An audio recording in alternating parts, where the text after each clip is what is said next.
So in this video I'm going to go through all the gear I brought with me on the Wicklow way, what worked, what didn't work, and any little comments on the gear that I brought. Here goes. The rucksack.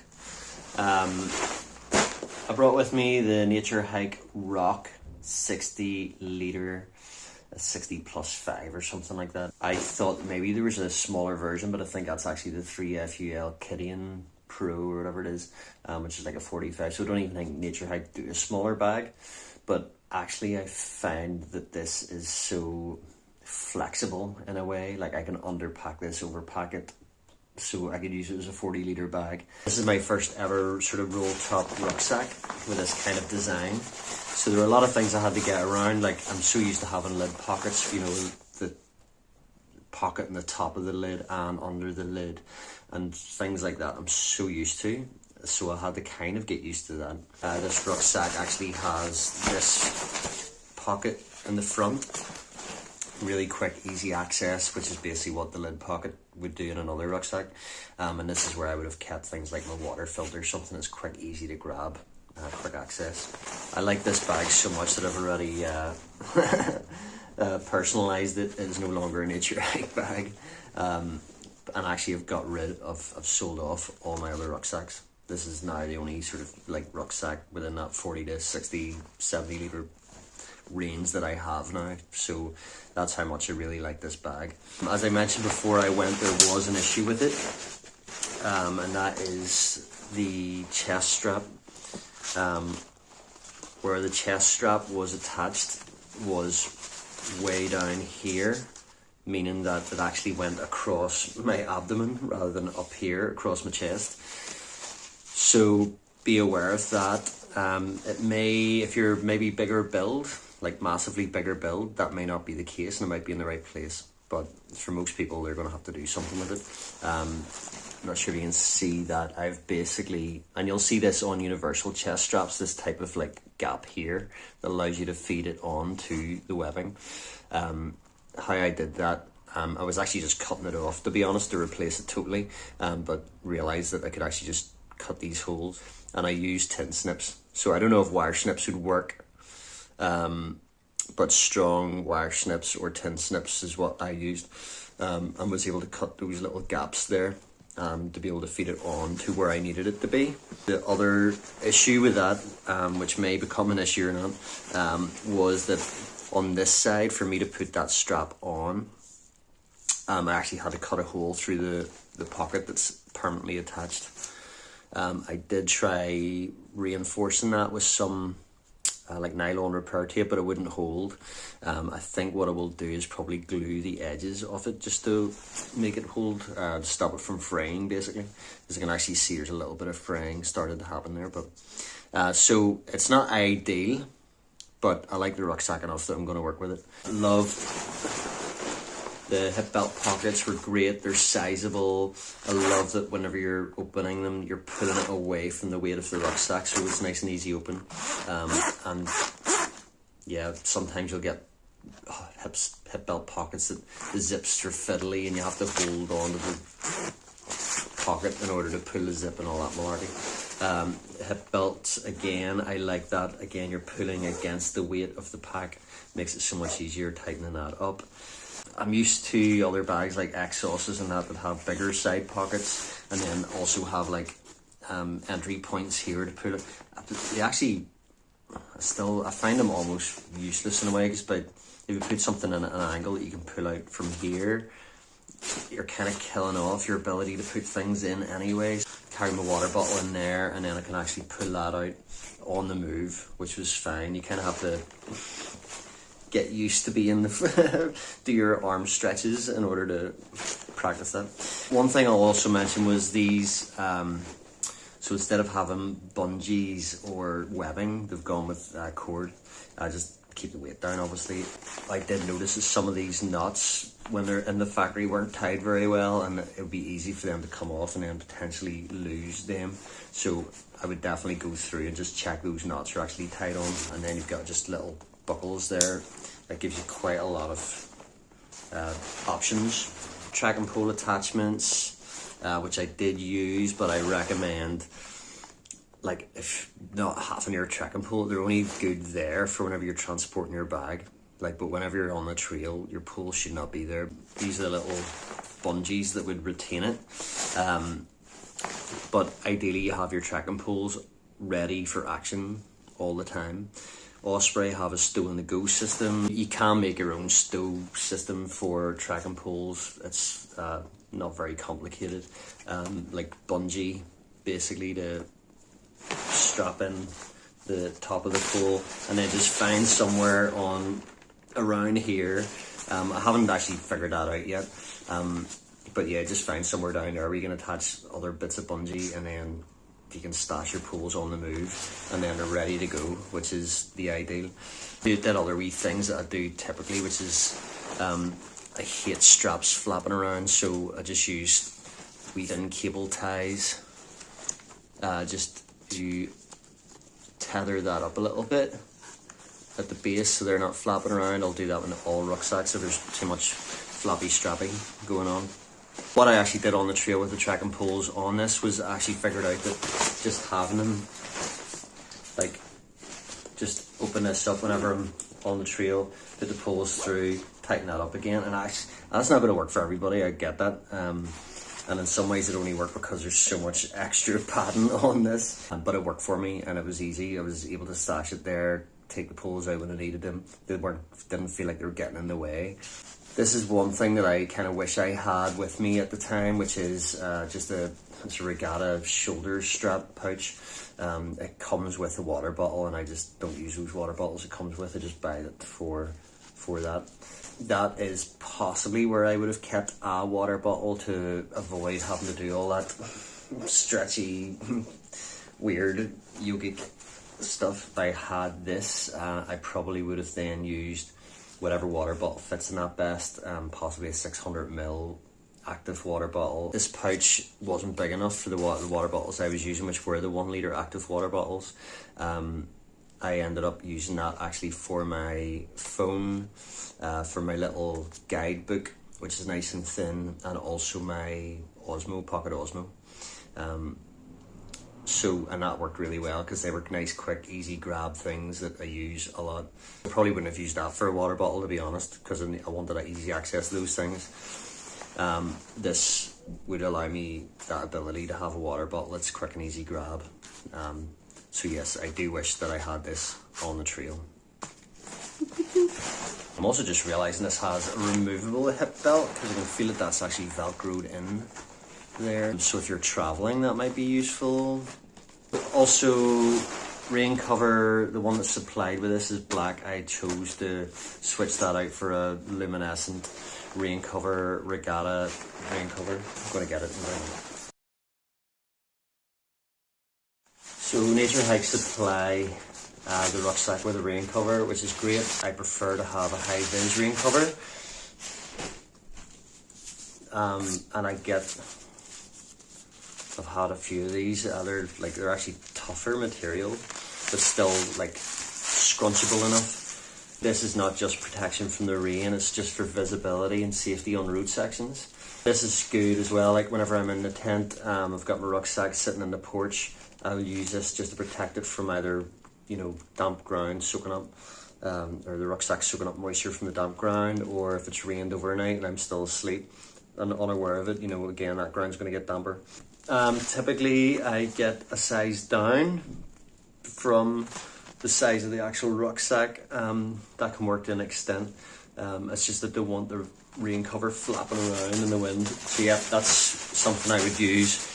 I would only use the other one if I was doing like an overnight forest camp or something like that, to be discreet rather than visible. So that's going to stay basically in that compartment. I thought I may as well actually get my active water bottles and see what fits where. If I had a 600ml active water bottle, would it have fitted in this pocket here? Yes is the answer. If there's water in that would actually go in easier. So yes, that could fit in there if you wanted to use that as an option. For me, I chose to have those other items in there. Having this gives me that extra option. Fits that 600ml super easy. But I'm pretty sure yeah, it fits the 1 litre. Then there's a little elastic there, secures it on. Boop. These are brilliant, and they will fit a 600ml or 1 litre water bottle, which will save all the contortion to try and get your water bottle out of the side pockets. But it is definitely doable, so unless you've got shoulder issues, I don't think it will be much of an issue. And then this was the absolute win, and this is where it even beats the likes of the Exos. This is unlimited stretch. This is crazy. There's no solid panels on it either, so you can just see right through this. And I kept, you know, waterproof jackets, extra layers, all sorts of stuff in here. It's just easy to grab things. You could see things in it right at the bottom. You just put your hand in and grab what you need. And just kept on stretching and stretching and stretching. It means you can become terrible at packing your rucksack, because this is just so forgiving that you can just like keep dumping stuff in there. Would I use it again? Absolutely. And now it is officially a saunter on rucksack. Nature Hike Rock 60+5 is a win. Would I use it again? Yes. It is now my only rucksack, and gets the thumbs up. Right, so next up is liners for the rucksack. And this was by accident actually, because I was wanting to get like a big sort of 70-litre garden refuse bag. I ended up getting these ones because that's what Tesco had, and that's where I was at the time. These are 45-litre, 40-litre bags. This actually worked out well because it meant there was about 2 or 3 of them to put my, say, sleeping bag system in, and then some spare clothes were in. It was nice having those extras whenever I'd taken everything out of them and put it into the tent. I actually had these as like little ground sheets. So they're just very useful to have. It could be for anything like sitting on the ground, or if you've lost your sit mat, which I did. I do recommend actually having a couple in smaller bags, like a 40-litre, but I will probably use a bigger 70-litre inside. Excuse the... So I would, yeah, basically line the entire bag with this 70-litre one, and then start putting things into those. I realised over a lot of years camping that having dry bags, they don't weigh much.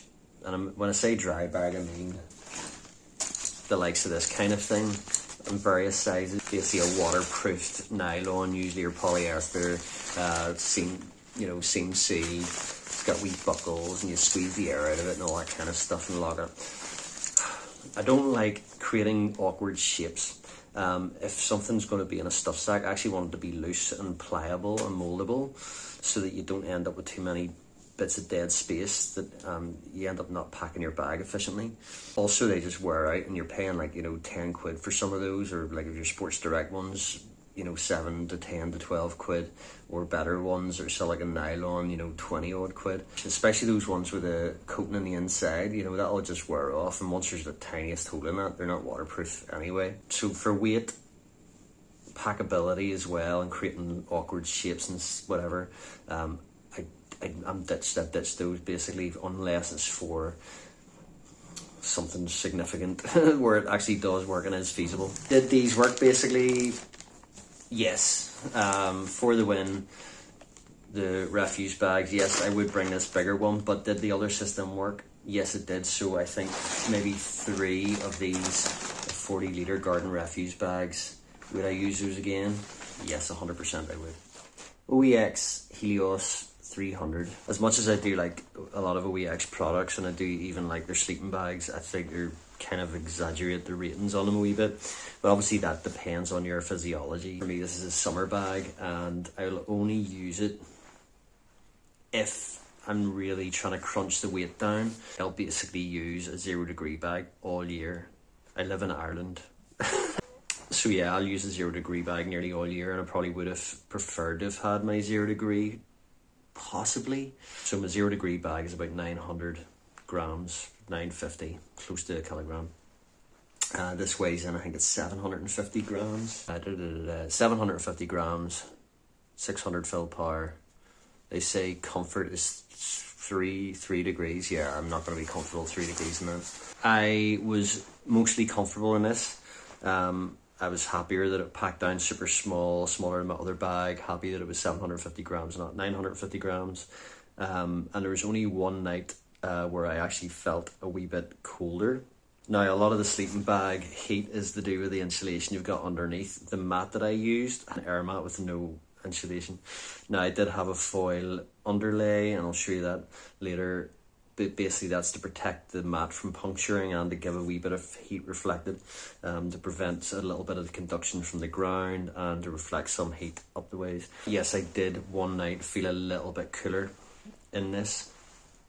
Which wouldn't be an issue necessarily, but you know, you're cutting down. If you're doing multi-days, you don't want that too many insulation layers. I was using some of my insulation layers for a pillow, and this is where this comes into it. If I wasn't using the insulation layers for a pillow, I would have put them on and been totally fine. What I ended up doing was taking my comfortable pillow turning it into a not comfortable pillow and then not sleeping brilliantly because of that.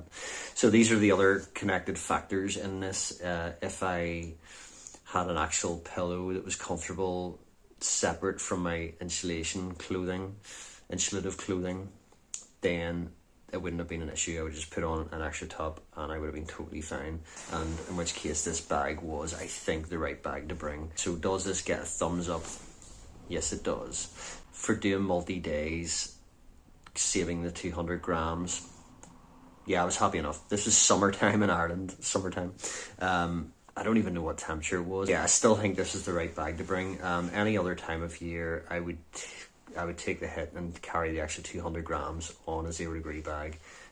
You know, you're getting in, you know you're going to be comfortable. I don't want to be just on the verge of being comfortable. I want to be comfortable. I don't want to be like nearly comfortable, kind of comfortable, sort of comfortable. I want to be comfortable, especially get a good night's sleep so you're geared up for another day's hiking. As it stands, I'm glad I brought this. I think it was the right bag to bring, but I will also bring a pillow that is a pillow and not just use my insulation layers. The insulation layers were very comfortable, but as a pillow, but I've learned something. So OEX Evolution Helios 300, did it work? Yes, it did. It gets a thumbs up. Midge headnet. This is one that was actually supplied with a Mountain Hardwear sleeping bag that I had 25 years ago or something. So this is not something you're going to be able to buy, but a midge headnet, and I will say make sure that it is a midge head net and not a mosquito head net. The weave is so different. Midges are absolutely tiny. So just make sure it's a midge head net if you're in the UK and Ireland. Not a mozzie head net. Make sure that it is a midge head net. I've said many times, this is what I pack my sleeping bag into to make sure that I never leave the house without a midge head net. I didn't bring any other midge things. I didn't bring midge repellent. I chose to cover up basically and then just use the midge head net if I needed it. Midges weren't too bad in this trail, but they can be, and they can very much affect your humour. It keeps a nice loose shape, it's pliable, mouldable. It's still going to take up the same amount of space, but you can squidge it and mould everything into it. Midge head net, was it good? Was it useful? Does it work as a sleeping bag? Yes, for the win. It was, yeah, definitely, like, just bring a midge head net. The system I have after using it again and again, for me it's a great system. On the trail, what I would do is keep the midge head net handy. Sleeping bag would go into a rubble sack and then into the bottom, probably with pillow and other sleep things.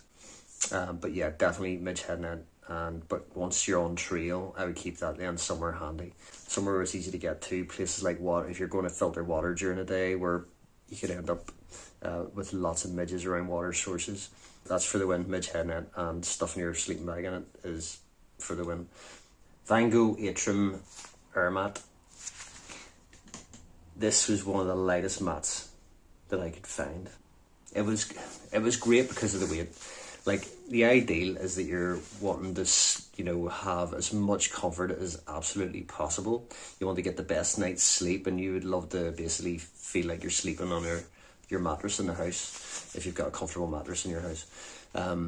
but you're always compensating, you're always trying to, you're basically compromising on all of that comfort to be as comfortable as possible within reason.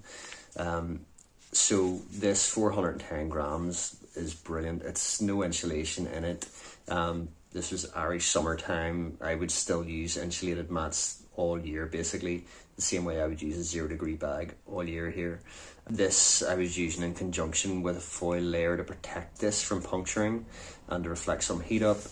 Did it work? Yeah, it did. I don't think I got any real cold spots. I say I did get a bit cold one night, but I don't think it was anything to do with the mat, because the other evenings were totally fine. I roll and wriggle around a fair bit, and I'm generally a side sleeper, and don't really feel like I wasn't bottoming out too much, like, or enough to create too much discomfort. You know, sometimes you'll just actually, you know, your hip will hit a spot where you're like hitting the ground or whatever, but generally it was totally fine. And for the weight, it's incredible. I've decided though that I just don't like mummy shaped mats. I hate that whenever you're, especially when I'm a regular and a side sleeper, and my feet can end up off the mat, and it's not conducive to a good night's sleep. So I will probably be switching this out, to be honest, and taking a little bit of extra weight. I have actually reordered a Nature Hike 5.8 rated, but insulated Nature Hike mat, basically, which will weigh about 575 grams, 580 grams. I will probably take that hit. It's rectangular and insulated and very comfortable, and there's no chance of bottoming out on it at all. So knowing that, getting into your bed at night, it's just that nice reassuring feeling of like, yeah, I can sleep all night with this. But did this do the job? Yes, it did. So if somebody else was going off and doing, you know, the Wicklow way or something similar in the summertime, or even on the fringes of like in the spring and autumn, and as long as they're bringing something like a reflective layer underneath, is this the job? Absolutely. Like, if you can sleep in a mummy shaped sleeping mat, this is incredible. Like 410 grams. I have no complaints about it whatsoever. It does what it's meant to do, and I say my only issues are very personal about what I like and what works for me. And I think sleeping systems in general is quite a personal thing. Was this a win? Yes, it was a win, but caveat, I am probably, if I did it again, I would probably bring a slightly heavier mat that is rectangular. So on the trail, not many things stay in stuff sacks. This did not stay in a stuff sack. Actually, in order to avoid losing a stuff sack, I kind of wish that I'd packed it the way I pack it on trail. I did manage to hold on to this stuff sack. I would actually just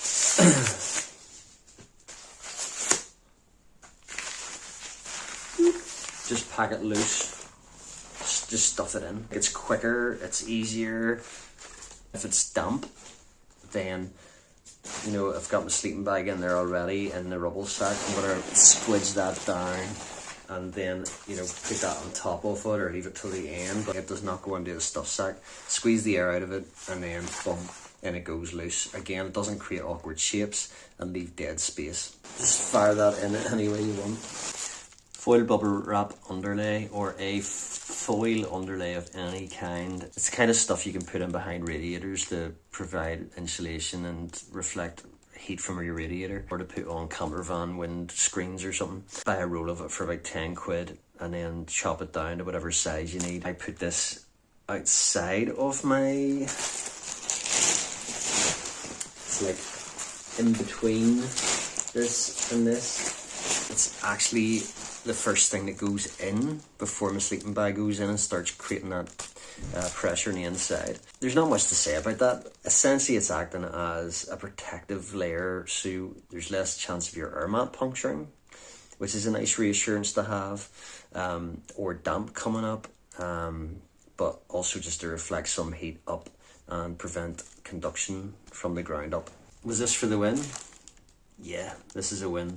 Would I bring it again? Yes. But bring something like that. In principle, something like that is a win. I'm going to buy another roll of this. So there you go. It worked for me. Would I bring it again? Yes. Will I bring this version of insulative underlay? Yeah, I will, because I'm going to buy another roll of it. Because you can use it for all sorts of projects. Pillow. This is what I used. This is basically 2 of my insulation layers. I used 2 buffs or neck gaiters to put those into. So basically roll them up a bit and then put them in here. You could probably use 1, but in order to not have any sort of side spills out of it, I basically used 2.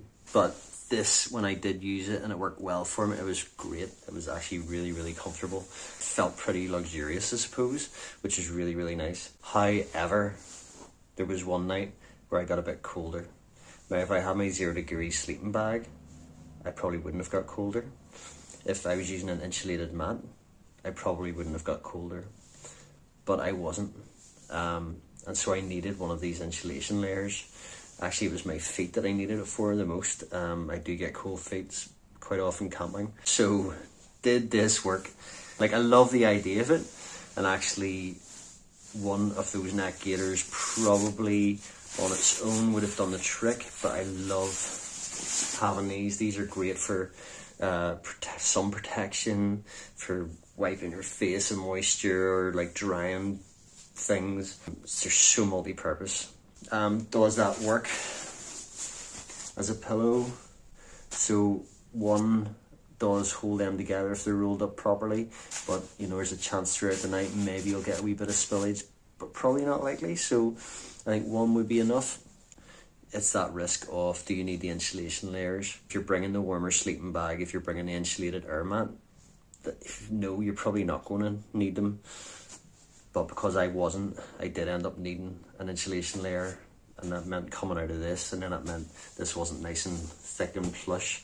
It was a bit mediocre and didn't really get a good night's sleep that night. Was that for the win? Was that a win? I'm gonna go no. Yes, it was for the win if I had an insulated mat and a 0 degree bag. I don't think that would have been an issue then. So actually, if you're asking the question, is it comfortable enough to sleep on? Yes, it is. It was a very, very comfortable pillow. This is what I call my IKEA pillow of dreams. It cost about $150 or something. You know, it is really light. It is really comfy. But it's just the bulk. You know, it does squidge down. It's basically like hollow fibre filling. But that's pretty much as small as it's going to squidge down. It's not just about the weight, it's about the pack size or something. So I don't think this is realistic. Realistically, this is one that I have had for ages. It just takes up no space. It's like, whoop. Like you'll see the Summit versions of these and all sorts of versions of these, and Wide Sea and probably Nature Hike and whatever else. But this is just great.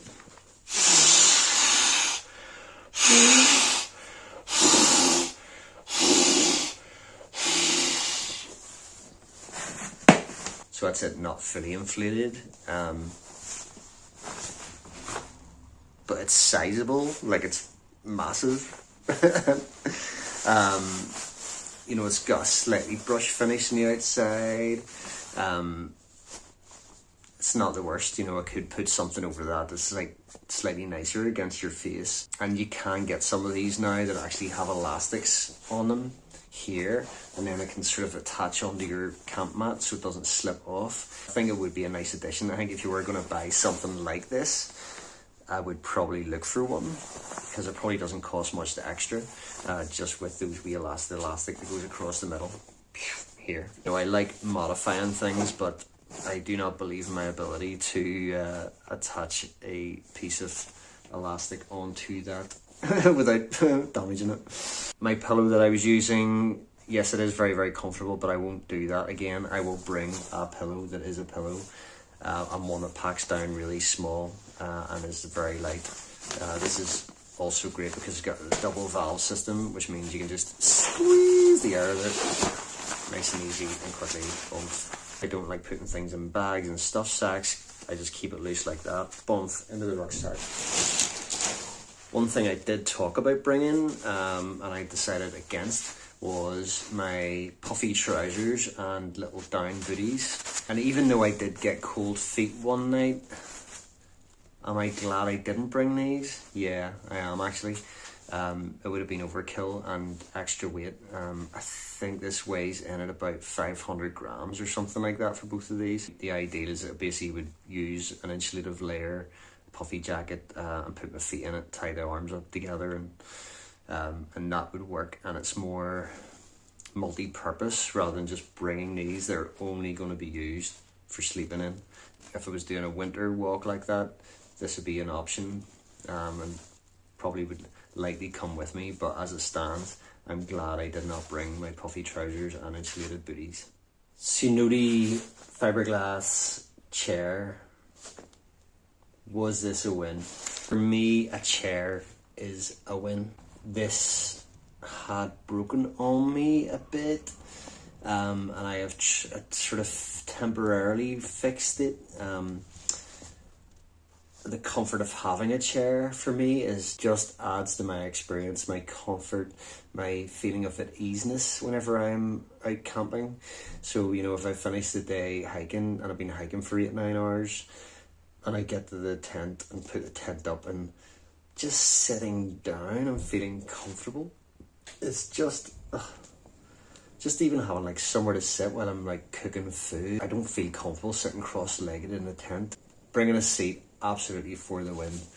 Now it's about choice of seat. My other aluminium alloy seats are typically around the 800 gram mark. Well, I don't know if I could actually justify bringing something like that with that weight. This weighed in at 500 grams, because it feels really, really light. But where the break is at the back of the chair, so it's like if I leant back on the back of the chair, it probably would crack again. Now, since I've got back, I've kind of like done something that I think may fix it a wee bit better. I don't really need to lean back in the chairs, like there's like wee bucket chairs and leaning back. I don't really need to. I just need to sit down on something just to be able to like cook and whatever. Drink my coffee and sit down, whatever. So is a chair for the win?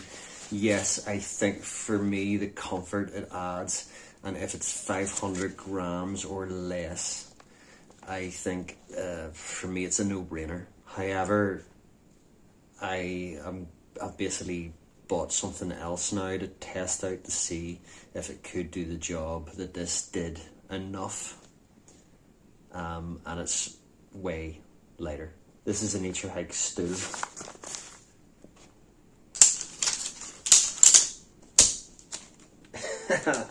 God, that went together even quicker than the last time I tried it. This may be the game changer. Do you know what? I haven't even sat in this yet.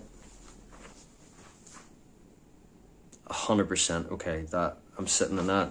It is solid, feels strong, and it's, you know, my knees are up here, but it's, yeah, this to sit and cook and do things on it. Yeah, I think this is what I'd be bringing instead. It ain't much, but it's enough. It's enough. Oh, it doesn't do that. Twist it.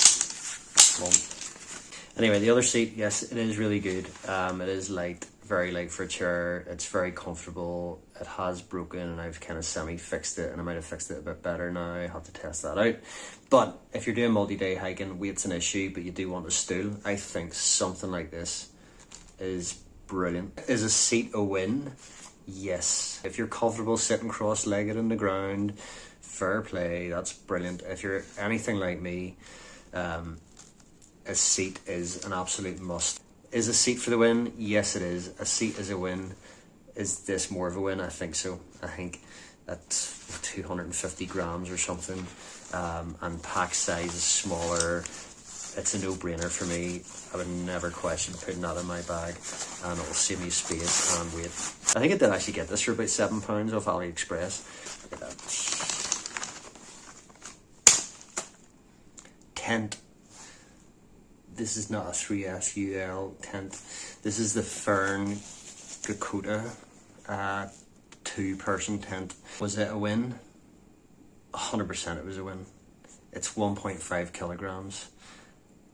And it did what it needed to do, and it felt roomy enough inside whenever there's 2 people inside it. It had enough mesh pockets on the inside. There was enough ventilation. It was easy to put up. It's an inner first tent, but you know, I have my rig for setting up the outer first. So that gives me all those options. Everything gets separated for me with tents. I never use the stuff sacks, as you can tell with other stuff. Somebody's going to carry the tent pegs. I probably carried these in a side pocket. The poles would have been carried in a side pocket. Somebody would have carried the inner, somebody would have carried the outer. If I'm carrying the outer, which I did, I carried the outer, and I used this stuff sack so it won't look this size and it won't be as rigidly packed as this. The outer would have gone into this for me, and that would have been the last thing into my bag, sitting at the top. So everything would be rolled down to keep it watertight inside. So you've got the main 70-litre rubble sack, and you've got all the other stuff inside their rubble sacks. That's all rolled down and sealed, and then done this nice and loose. If you're person carrying the inner, it's more likely to be dry. That's something that'll go inside a rubble sack in order to keep it dry. I would still keep it probably separate from the likes of my sleeping bag and my other clothing, because there's a chance of it's just damp moisture from the ground and underneath it. So that's the outer in a little baggie, but it's nice and loose in there. It's squidgeable and moldable. It doesn't create a big solid heavy block that's rigid. So that's how that'll be packed. There's some dirt in there from the Wicklow way. Was the Fern Gakota 2-person tent a win? Yes, it was a win. It's 1.5 kilogram 2-person tent. I can't fault it. There's like one little glimmer of a glitch. I can't fault it really. It was just brilliant. It was brilliant. It felt secure. It felt good. It felt like a great wee shelter. Is a tent a win? Yes, it is a win. A roomy tent that you can sit up in. Yeah. So something that we brought that we didn't use was, this is basically a plastic heavy duty plastic, builder's plastic, DIY homemade footprint that I made, and attached little bungees with little tiny micro carabiners on it to attach to my outer first setup rig. But what happened was we decided not to bring that because it actually weighed the same as this 3FUL gear mini tarp. I call it my speed tarp. I've already got it pre-rigged with cordage, 2mm cordage, carabiners, or S-beaners, tiny wee things. And this could be used as a footprint, but also could be used as a tarp, also could be used as a windbreak. There's all sorts of purposes that this could have. Was it worth bringing? I think so, but only if you're in the practice of using footprints. If you're not going to use it, don't bring it. There were times when it was really chucking it down, and we bailed into one forest just to get a break. Just having this up just to get a little bit of respite from, you know, the rain. And there's a lot of woodland along the Wicklow way. This could have been something that we could have just, you know, put up just if we want to have a bit of a break. This at least would have been usable, not just as a footprint, but as a shelter. Although we didn't use this, am I going to say this is a win? Yes, I think I am going to say it's a win over an actual footprint that's only going to be used as a footprint. I think it is useful to have. It's versatile, and there are circumstances in which this could be, you know, just up your happiness level on the trail on days whenever everything seems to be against your happiness. Yeah, I'm going to say this is a win. 3FUL gear, mini tarp. Can't remember the dimensions. Maybe something like 210 by 140 or something like that. But yeah, I think that might actually be for the win, even though we didn't use this on the Wicklow way. So on my gear loadout video for the Wicklow way, I held up a bag like this, which was my spare clothes, and I was like, oh God, I just feel like I would like to reduce what I have there, but I don't know how to. So this isn't what I brought. Now this is just a bag filled with random clothes, just to give you an idea. Once I got around the idea that I would have my hiking clothes and then my camp clothes. And so your camp clothes are the things that are going to be kept sacred, so they're kept dry and clean. And then you get your hiking clothes. They're the ones that are stinky. They're going to be stinky. They're going to be stinky all day, every day. And you just put them back on again and let them be your stinky clothes. And then you get washed when you get back to camp, put on your clean clothes. That just changes everything in regards to having too much clothing. So this, 2 Ziploc bags. These are the IKEA Ziplocs. One of those bags was for my camp clothes. That was my socks, base layer top, base layer bottom.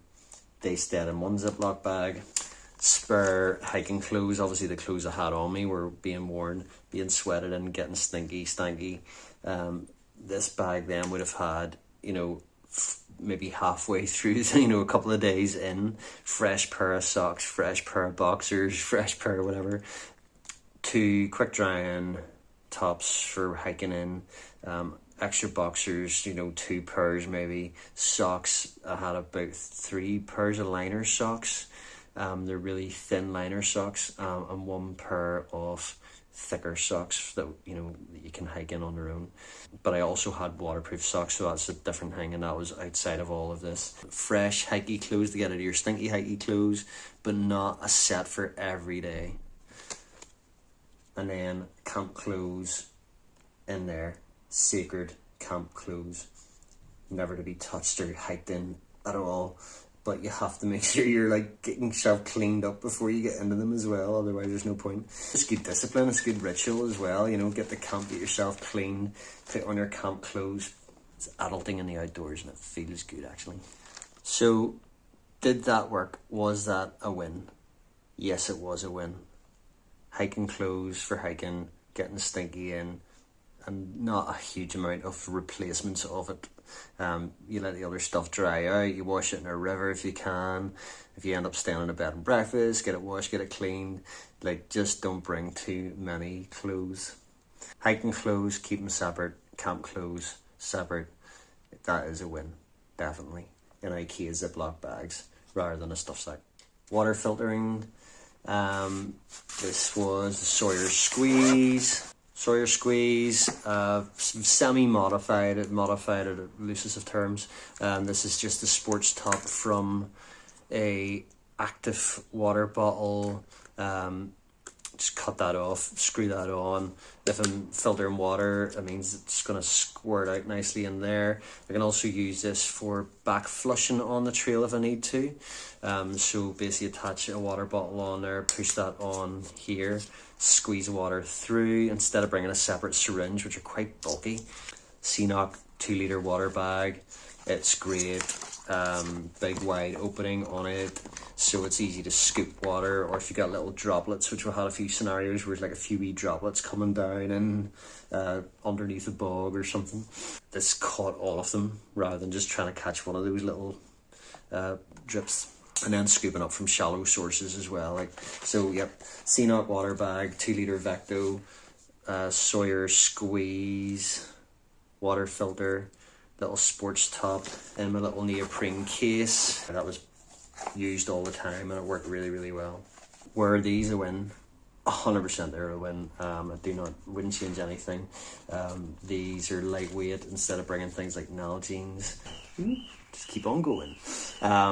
The little pouch, would I use a pouch? Yeah, actually I do like this. Say a lot of things I don't put into bags, into stuff sacks, into whatever else, but keeping stuff like this together in a way that's sort of easy to grab. And this is where this lived, in here.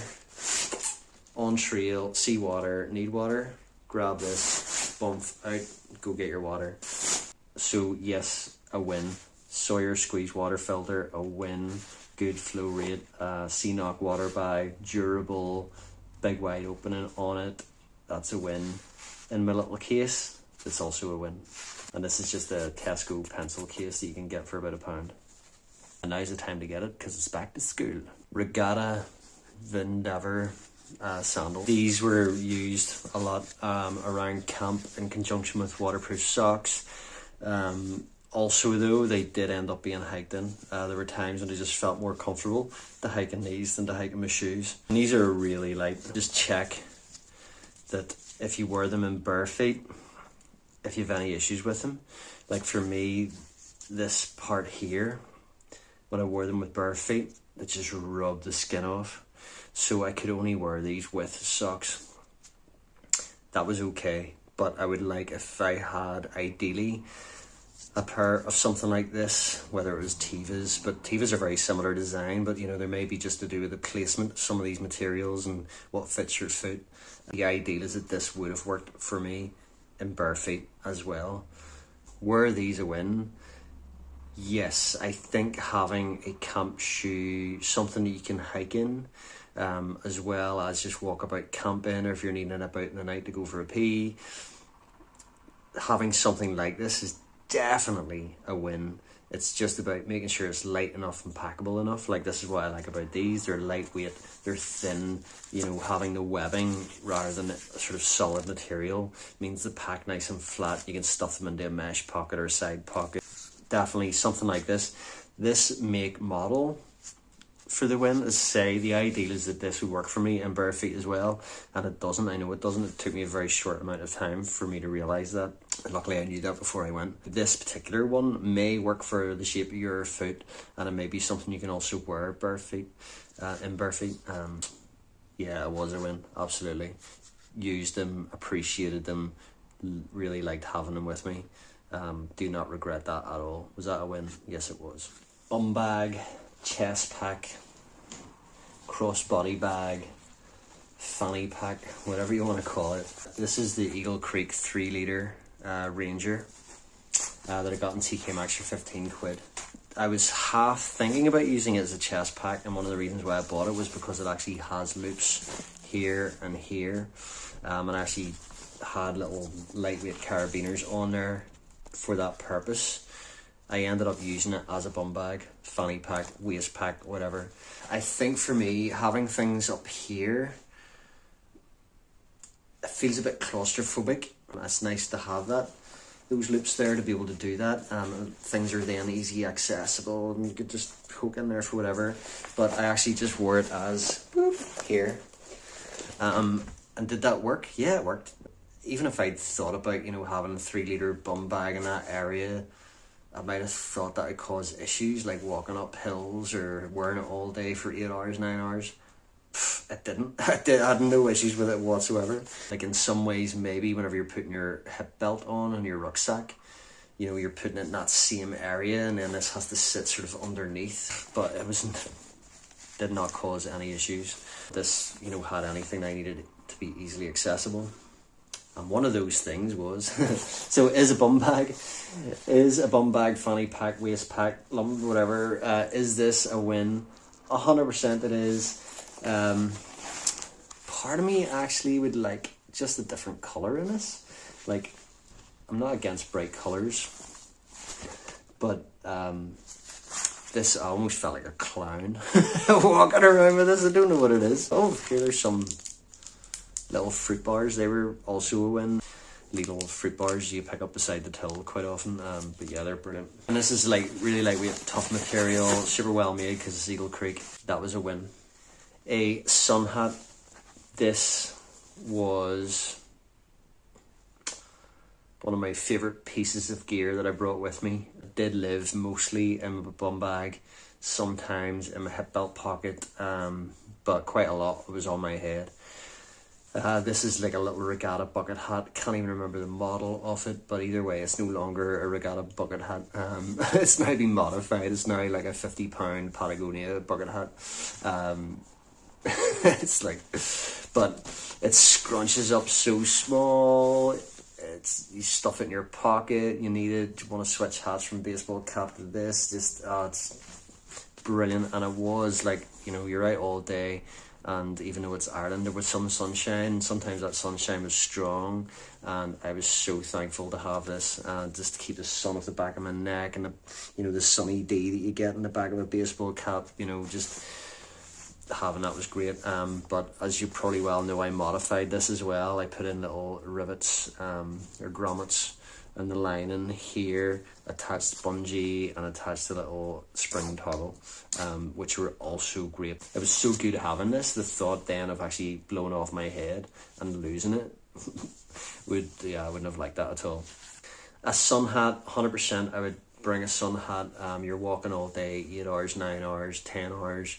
You're going to be exposed to all sorts of weather, and even if you think there's not much of a chance of sun, I would still bring something. Like, I've seen people with like baseball caps and then like a buff or neck gaiter like sort of draped over the back of their neck. That can work, it totally can work. But this worked for me brilliantly. Regatta, like 10 quid I think these cost in our shop, like sort of 10 quid bucket hat that squidges up, super small, it's going to be super quick drying, has wee vents in the side. Was this a win? Yes, it was. It was one of my favourite pieces of gear on the trail. Yup. Other things that I had in my bum bag. So I brought a roll of Wicklow tape, something like this, for hot spots, to prevent blisters from actually happening. So as soon as you get a hot spot, slap some Wicklow tape on, prevent that becoming a blister and then become more complicated and more painful.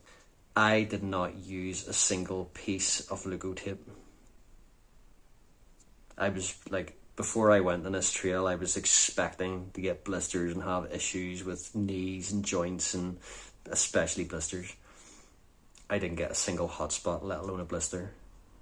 Whole other story, but that's shoe choice and whatever I was doing with my feet. My footwear system worked so well that I actually ended up donating my entire roll of Wicklow tape to one of the places that we stayed for other hikers to bring with them and use, who were less fortunate than I was. But Wicklow tape, 100%, have that in somewhere handy, because it's one of those things like walking poles, like water filters. You want them handy. You don't want to put off getting that thing and making that happen to will end up becoming worse, an issue further down the line.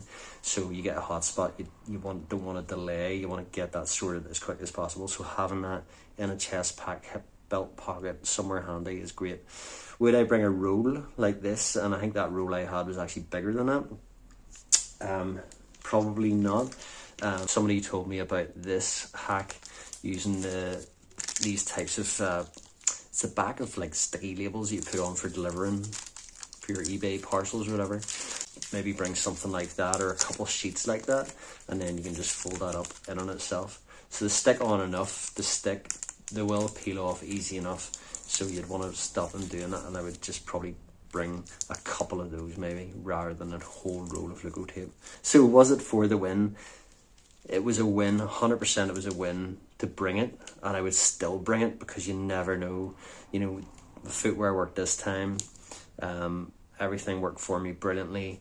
Didn't need it, but there's a chance. You never know whether it's the circumstances change, the terrain changes, or you've changed your footwear for the next trail, or the socks you're wearing are slightly different, or something just makes you get hot spots and potentially blisters. Bring it. This, I think, is a win. Not bringing an entire roll, but bringing little strips like this. Yep. Technologies. This is my technology solutions. Power bank, a new power bank, 20,000 milliamp hours. Bringing a power bank is a win, especially if you're videoing things. You will need to charge stuff up. This has the little indicator for how much charge is left in it. For me, that is very useful. It's not necessary, but yeah, I prefer having that.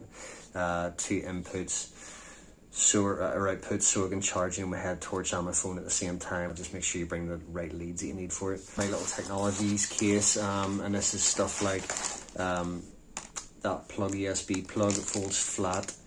Two different leads, micro USB and USB-C. There was one night where we ended up staying in a bed and breakfast, having that, and it's got two outlets on it. That was great, just to be able to charge things up and get them all ready to go again for the next few days. Little flex tail lantern pump with the attachment that I need for my mat. That's a wee lantern, and you can hang that up. I could ditch this, but it actually weighs not much more than a pump sack. Because this is a lantern as well, I bring it. If you're really wanting to cut down weight, not bring something like that, use your head torch hanging up from the inside of your tent. Yeah, you could do that. I like having something like this in the tent. I walk away with my head torch or whatever, and I can see where the tent is in the dark as well. And there was one night I got lost in the dark in the woods and totally got disorientated, and that's a whole other story that I'll maybe share another time. Luckily it didn't last long, but it was still scary enough. Only thing in there that I probably didn't use was my little fairy lights, with spare battery, whatever, it's in there. Having my technologies in a little neoprene case, Tesco pencil case, and this power bank. Was that a win? Yes, that was a win. Probably wouldn't change any of that. No. 4-class Bivouac 500 USB 100 lumen head torch. I have been using this for probably a couple of years now. Love it, don't have any issues with it. I've walked with it, camped with it. Love that there's a red light function that goes on straight away, and you click it off, you put it back on again, it goes to red light immediately. It's lightweight, it's small, it's basic. I actually kept that in my bum bag. My theory around that is sometimes even just in fading light, while you're still hiking, it can be dark enough, and especially in forestry tracks, where you're going through thick monoculture forests. So it's not always just when you get to camp and you're in your tent that you need your head torch.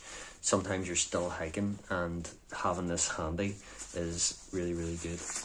4-class Bivouac head torch. Was this a win?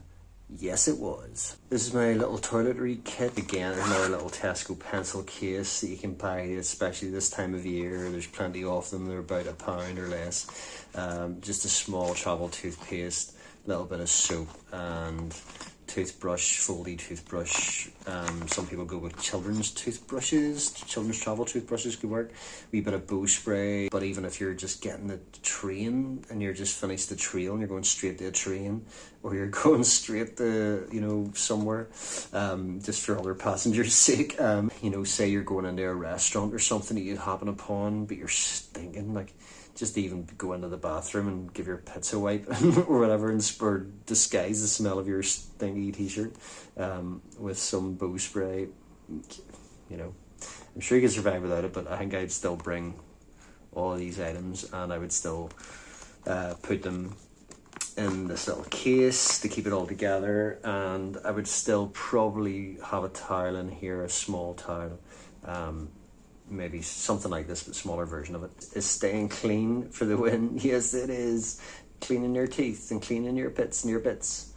Yeah, that's a win. Boop. So on that note, I had previously used this towel to wipe off moisture off of the tent before packing it away, and I showed in that gear loadout video how that can get absolutely saturated. He is outdoors who has suggested using these. These are from Lidl. Yeah, these are great. I brought 2 of these with me. 2 hands, 1 in each, and then you can squidge them out and get a lot of moisture out of them, and then they actually dry really quick, and then back over again. So yeah, these were definitely better than using the towel. Would I bring them again? Yes, I would. I would potentially bring 3 of them. They're so thin, light, that I think they're useful. I might have other purposes actually. So yeah, I would probably bring 2 or 3 of these. Was that a win? Yes, it is a win.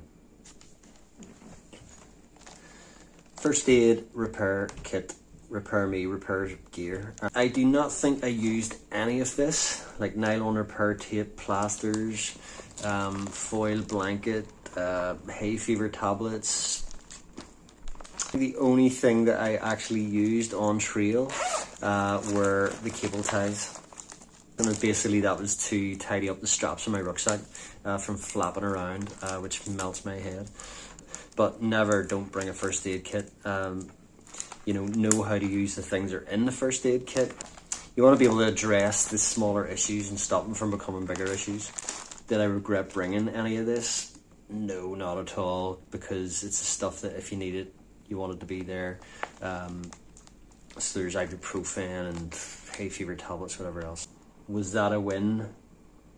Yes, it was a win. I still think there's maybe things that I would put in there. Just a lot of that happens with experience, you know.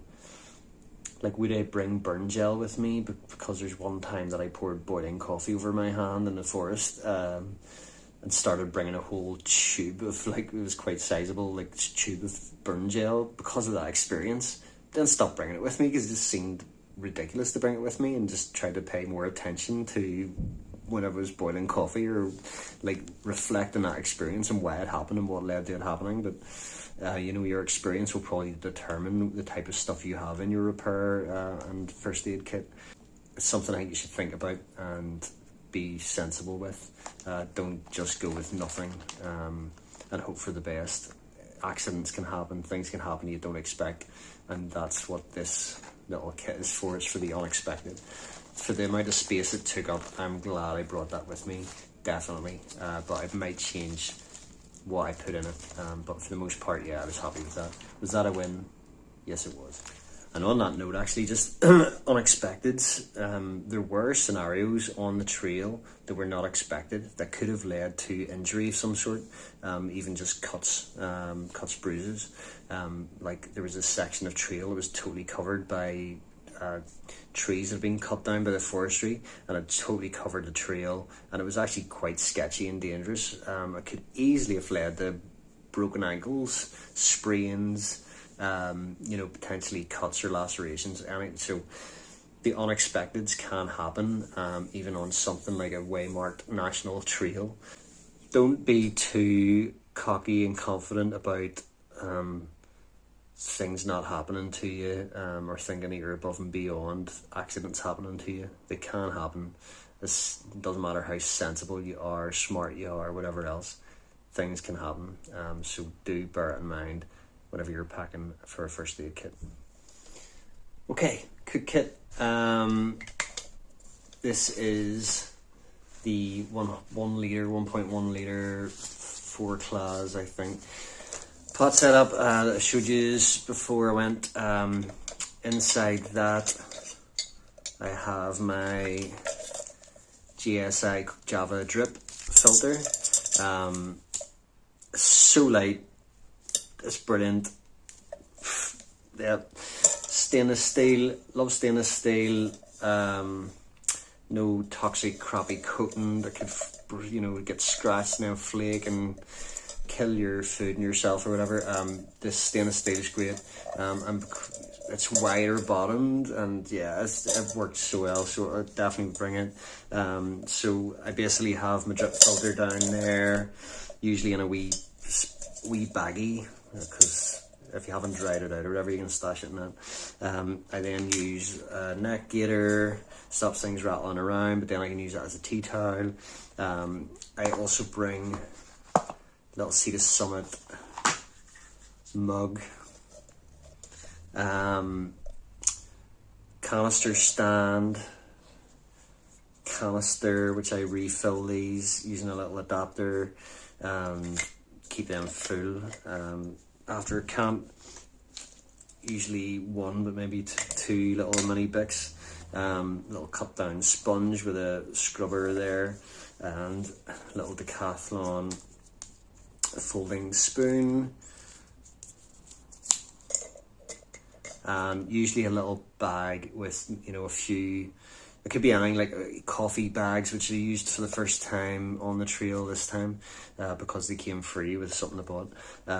You bought tea bags as well, just stash something like that in there. So was that a win? Absolutely. Like, I've used this little pot and this cook system for long enough now that it is just my go-to. I've sold every other cook system that I have, you know, jet boil alternatives and all of those other different setups I had, like lightweight titanium pots and all that. I just got rid of them all. This is what I use. It's been used plenty of times and I'm not changing it. I don't think so, but, well, not changing it much. This canister stand, you know, I did like that it kind of, the wee legs lock. I like that. Then one of those broke on me, so that doesn't lock anymore, and then that becomes annoying. But what I don't like is the thickness, the depth of it.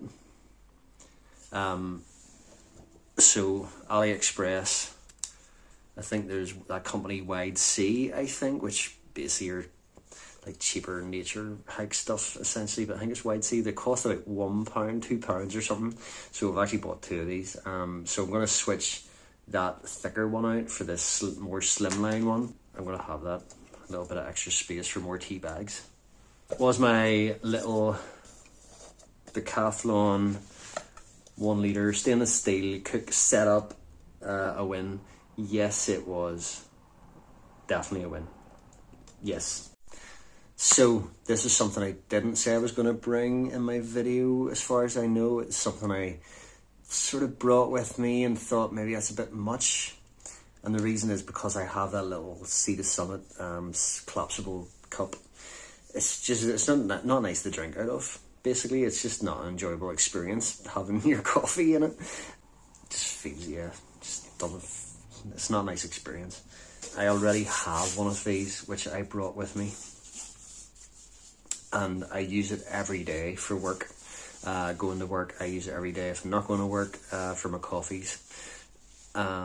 So I've used it and I really like it. I like it for commuting in and out of work because it's the lid seals really well. It's got this, you clip it down. As long as you've allowed a certain amount of heat out of it, whenever you close that, it stays closed.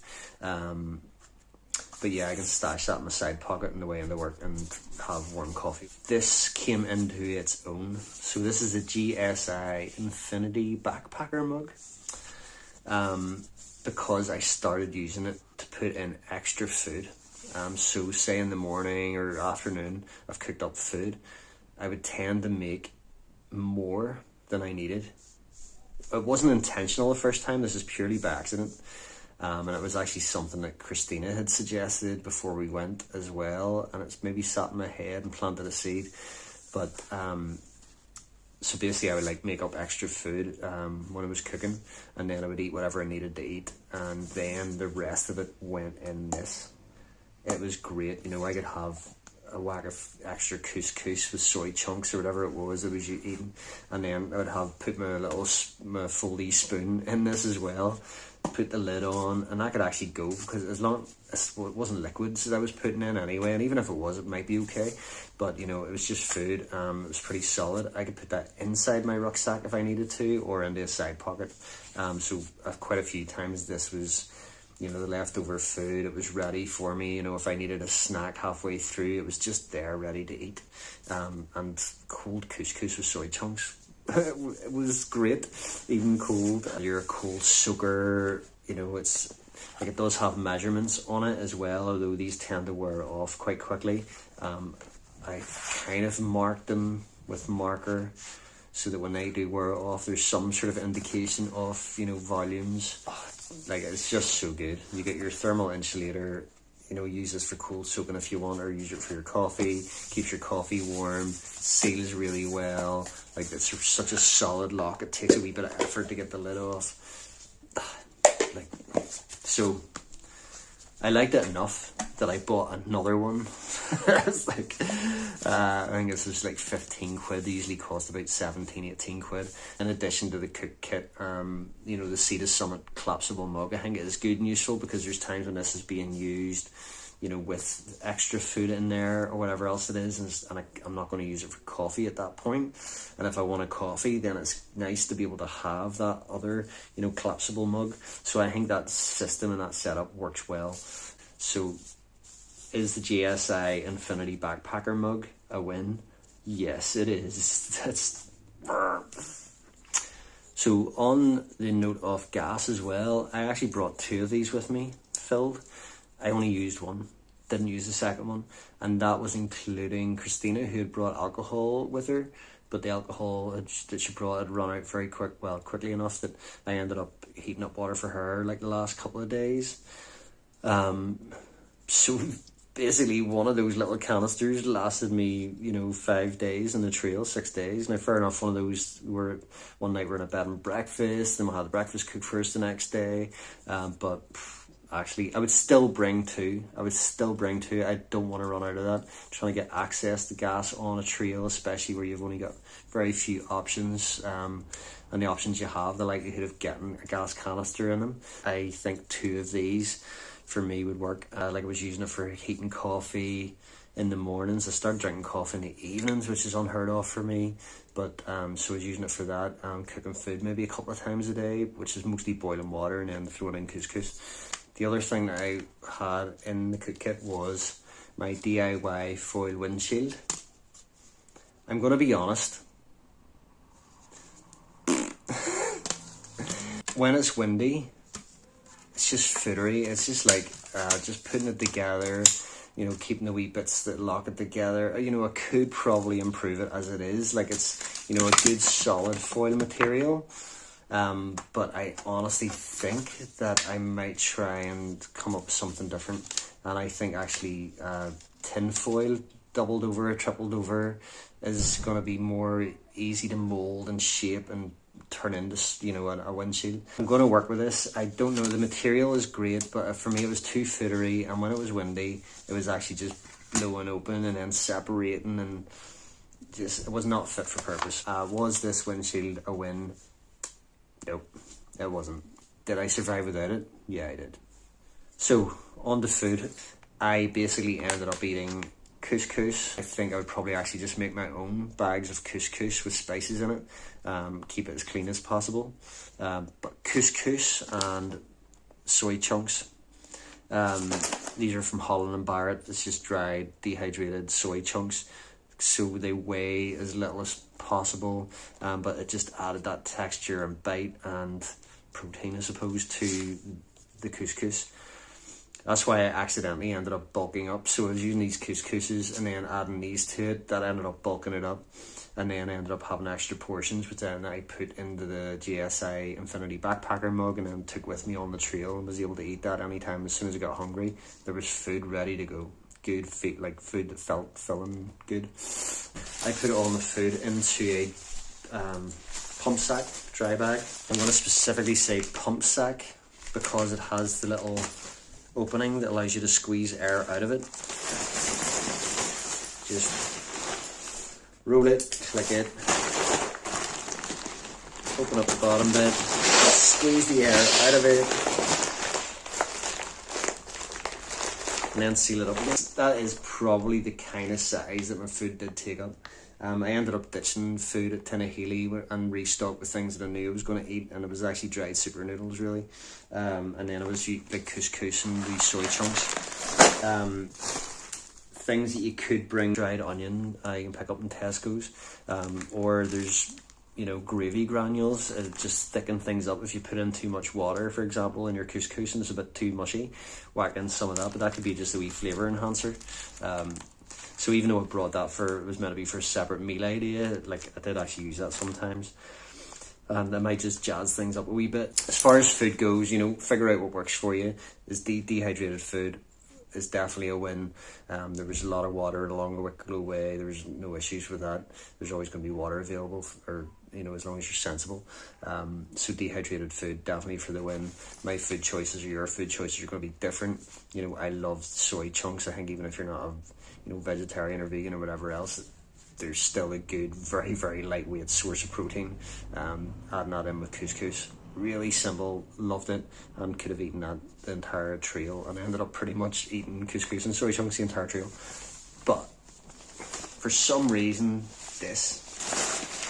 having my food in this bag, pump sack, just worked brilliantly. I just really liked it. It was a nice way of organising my food, keeping it separate, and yeah, don't know why, but I really appreciated having a pump sack that I put my food in.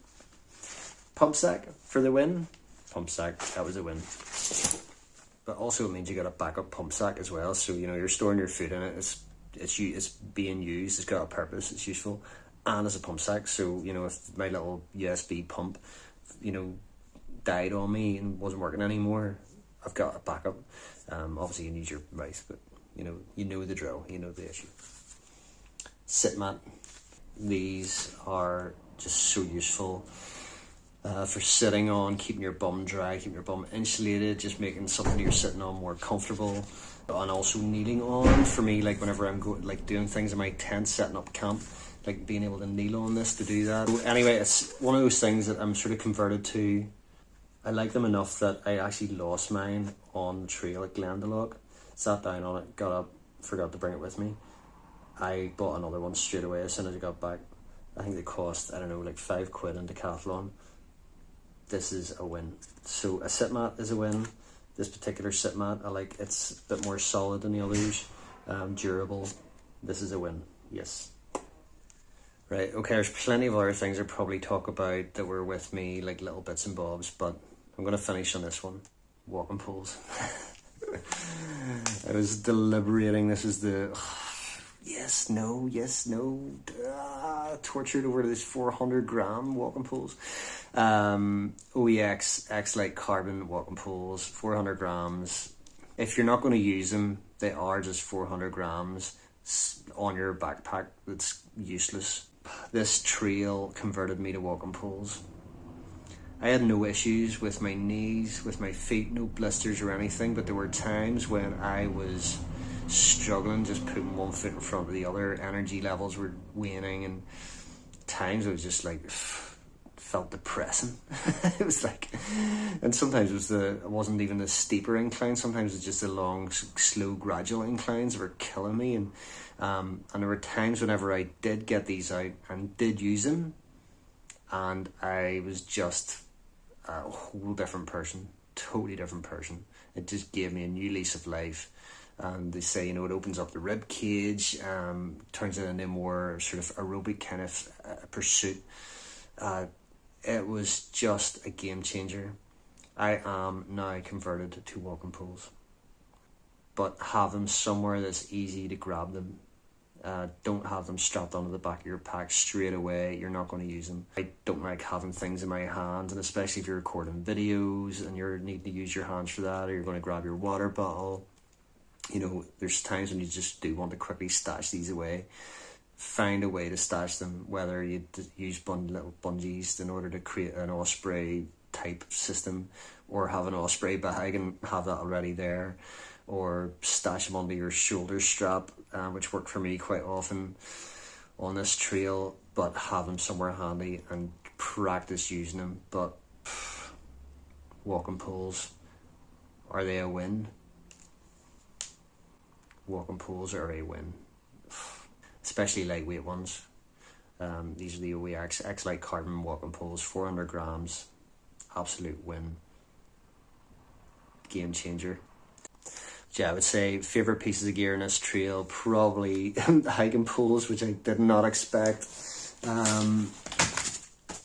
GSI Infinity Backpacker mug, and Regatta now Patagonia bucket hat. Yeah, I would say they were probably my favourite items. So I hope you found the previous video informative. Now I've got the experience of having done the Wicklow Way and been on the trail and figured out what worked and what didn't work. I say most of it worked. Only a few things, and they were not deal breakers. But yeah, I hope you found it informative, and I hope it gives you some ideas, or maybe actually in disagreeing with me will help form your own ideas about what's going to work for you. And say some things are so subjective and individual, especially sleep systems. But hopefully I'll get you thinking about these things and help you make your decisions and get out on the trails, whatever they are. Happy adventures.